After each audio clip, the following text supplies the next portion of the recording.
오늘은 메시아를 통해 세우실 나라, 메시아를 통해 세우실 나라 이런 제목으로 말씀을 선고합니다.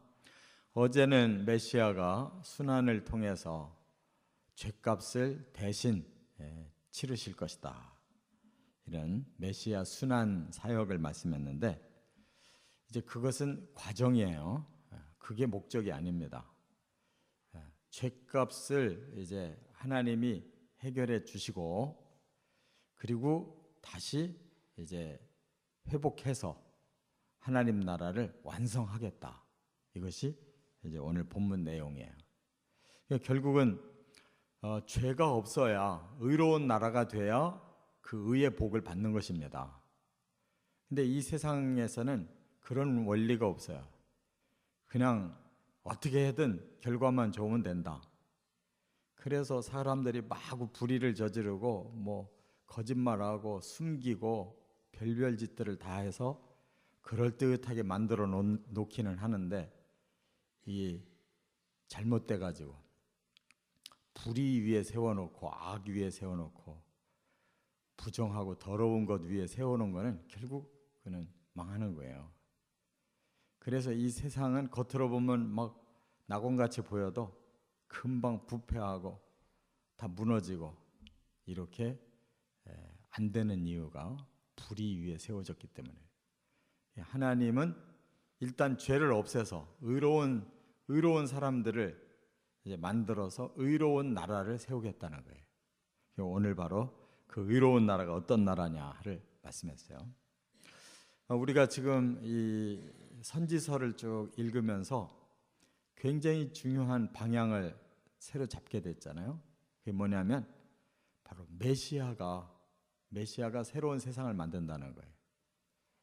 그 이전까지는 하나님이 다윗의 나라, 다윗의 왕권에 관심을 가지셨거든요.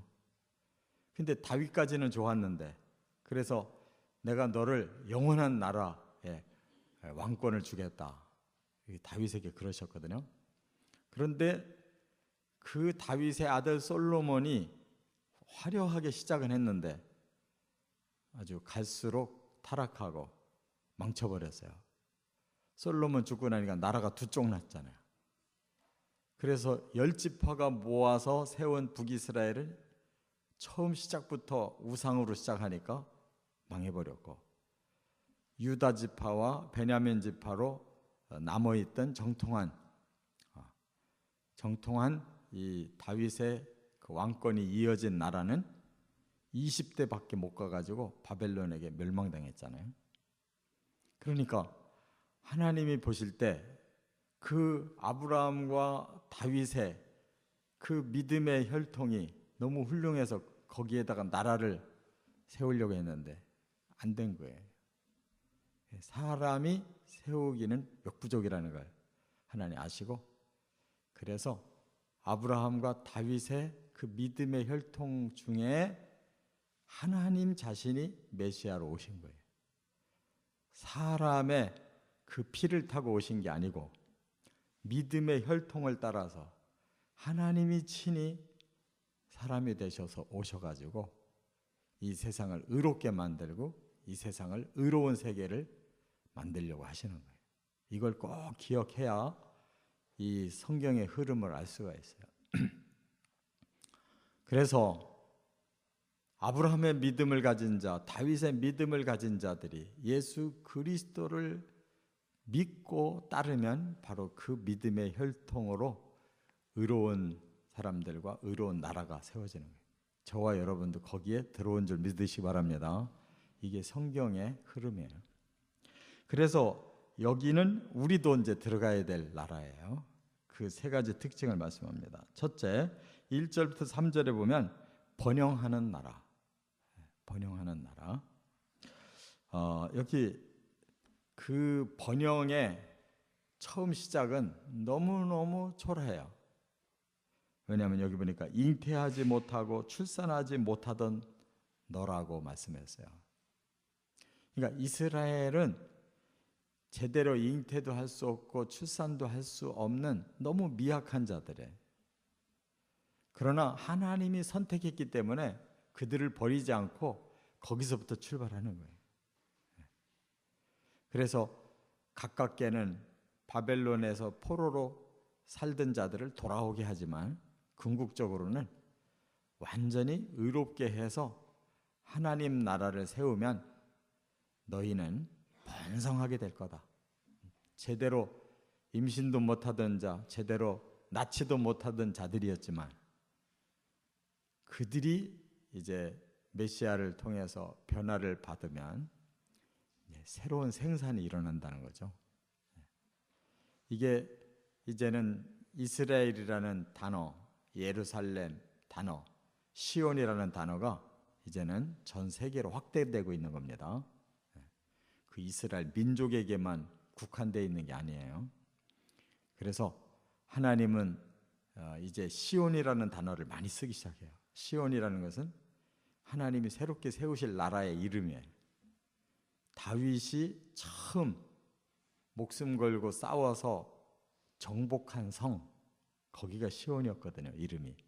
그래서 그 이름을 아주 하나님은 귀하게 여기시고 하나님이 가장 마음에 드는 다윗이 세운 첫 번 성, 그 시온성을 바로 온 세계를 만드시는 나라 이름으로 하나님 거명하시는 거예요.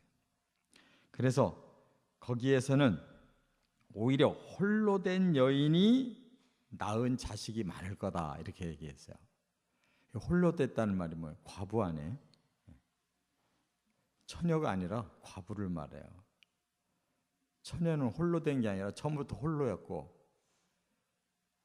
과부는 남편이 있었는데 남편을 잃어버려서 홀로 된 거예요. 그러니까 가장 비참한 상태였지만 그 홀로 된 여인에게는 뭐가 있냐면 바로 진정한 남편을 향한 믿음이 있었다는 거예요. 그래서 하나님이 내가 남편이 되어줘서 그때부터 자녀를 생산할 거다.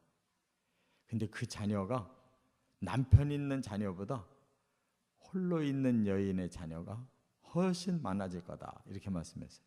이게 무슨 뜻이냐? 남은 자를 말하는 남은 자. 하나님 앞에서 범죄한 자들이 다 멸망하는 가운데서도 끝까지 그 많은 고난을 겪으면서도 끝까지 믿음을 지키고 하나님을 기다린 자, 그 과부된 자를 내가 다시 내 아내로 맞이하겠다는 거예요. 그때부터 이 세속적인 남편을 둔 여인보다 하나님을 남편으로 사모하고 기다렸던 이 여인에게 진짜 복을 내린다는 거예요. 그러니까 이스라엘든 이방인이든 관계없이 그 속에는 남은 자가 있어요. 하나님을 진정으로 기다리는 자.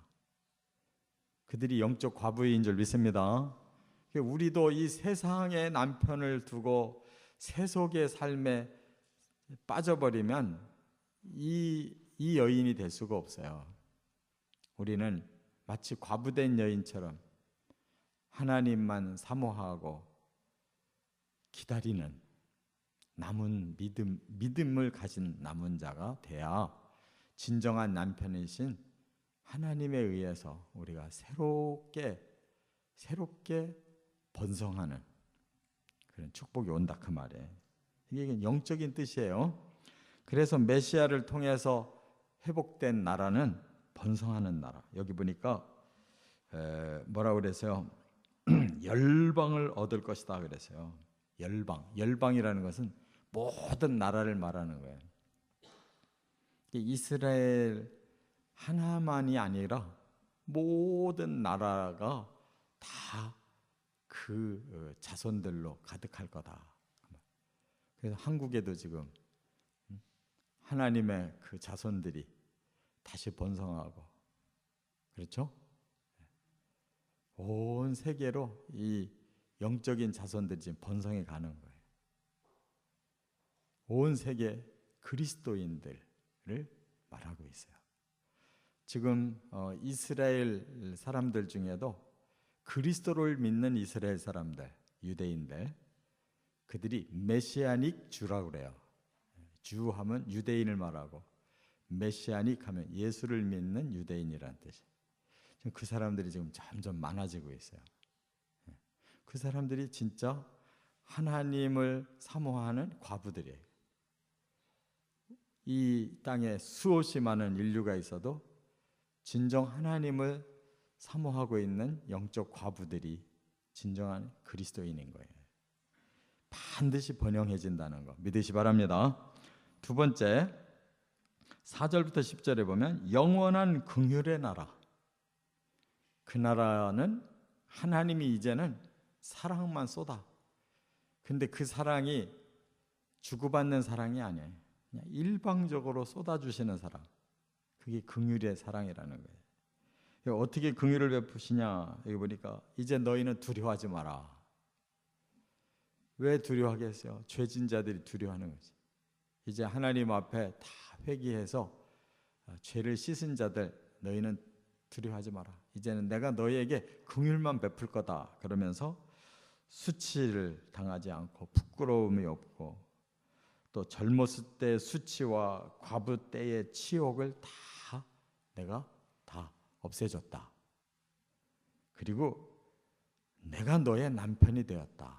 이렇게 말씀했고, 나는 만군의 여호와고 너희를 구속한 거룩하신 이고 온 땅의 하나님이다. 그랬어요. 그러니까 이제는 하나님이 점점 자신을 넓게 표현하고 계시죠. 나는 온 땅의 하나님이다. 지금 이스라엘, 우리나라 강원도만한 그 땅의 하나님만이 아니라 온 땅, 이 세계의 하나님이고 만군, 가장 강한 능력을 가진 하나님이고 또 구속주, 거룩하게 사람들을 구원해내는 하나님이시고 이렇게 말씀을 하고 있어요. 바로 그 하나님 앞에 온 자들 다 긍휼로 모아주신다는 거예요. 사랑으로.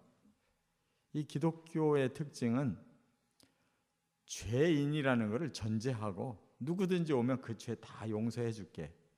이게 기독교예요. 그러니까 이 사랑 없이, 이 긍휼의 사랑 없이는 사람이 구원받을 길이 없어요. 그래서 이 긍휼을 베푸는 방법은 뭐예요? 한없이 용서하라는 거예요. 뭐 너도 나도 따질 게 없어요. 서로 죄짓고 서로 악한데 자기 악은 생각을 안 하고 상대방의 악만 계속 지적하거든요. 그 서로 원수가 되는 거예요. 그래서는 사람이 구원받을 수 없다는 것을 하나님이 예수님을 통해 가르쳐 주셨잖아요. 그래서 대신 희생을 해 주신 거예요. 용서해 주신 거예요. 그래야 사람이 그 긍휼로 서로 품을 때 구원이 있는 거예요. 가정도 그래야 구원받고 교회도 그래야 구원받고 이 사회도 그래야만 구원이 있는 거예요.